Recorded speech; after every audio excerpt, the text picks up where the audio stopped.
Aston Martin lead designer doesn't fear the future. Marek Reichman sees sports cars as technology's cutting edge. Marek Reichman is the chief creative officer of Aston Martin, so he oversees the creation of some of the world's most desirable vehicles. This includes not only the production cars from the venerable British brand, like the DB11 coupe and convertible, or the all-new Vantage, but also specials. These limited edition, extremely expensive, outrageous and drool-worthy custom vehicles are developed by Aston's special advanced engineering skunkworks, like the Vulcan and Valkyrie. And, now, with the revival and reimagining of Lagonda as an electric and autonomous ultra-luxury sub-brand, he's also responsible for creating a full line of vehicles to fill out its offerings, a limousine, a coupe and an SUV. Speaking at the global launch of the brand's new Vantage, long its best-selling vehicle and the entry-level gateway into the Aston universe, Reichman is cautiously optimistic about the future of the traditional sports car.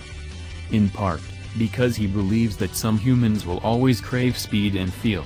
Washing clothes became automated, building refrigerators became automated. Everything becomes automated, because we see it as advanced, Reichman says. But there will always be a segment of the population that wants that experience. That engagement. Of course, as technology advances toward the alleged inevitability of our electric and autonomous future, and rules regarding who can own or drive what kind of car lead or follow, this segment may become increasingly restricted.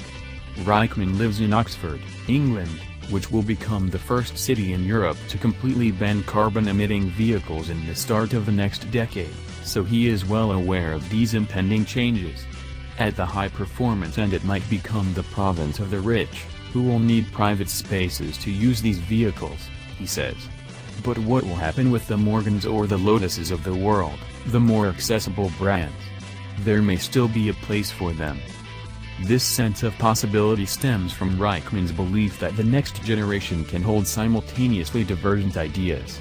I think there is always going to be a space for the personal need and desire for performance driving. I see it even in kids today, he says. They believe in the world of electrification. That is their inevitable future. But they still enjoy seeing an Aston Martin or a Ferrari, or a Lotus, if they ever see a Lotus. Reichman sees a bridging of this gap between our conventional views of the traditional and the futuristic in the current Aston product line. The sports car remains a technological flagship. You could see this on our stand this year in Geneva. We had Valkyrie as well as Lagonda on the stand.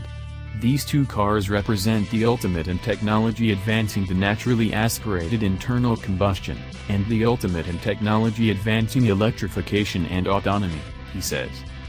He sees these two developments working hand in hand, across brand and sub-brand.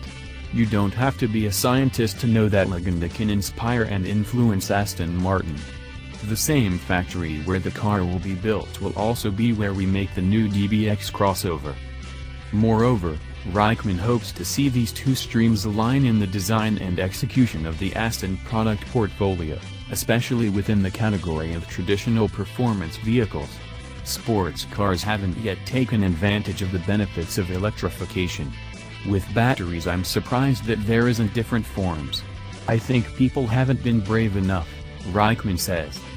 Would Tesla have been as successful if they had made an unearthly first product? I don't think so. Because in that category people still expect something a bit familiar.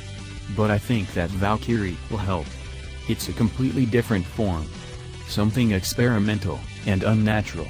Once designers start dictating form around batteries, imagine the forms that they will take. I'm very excited.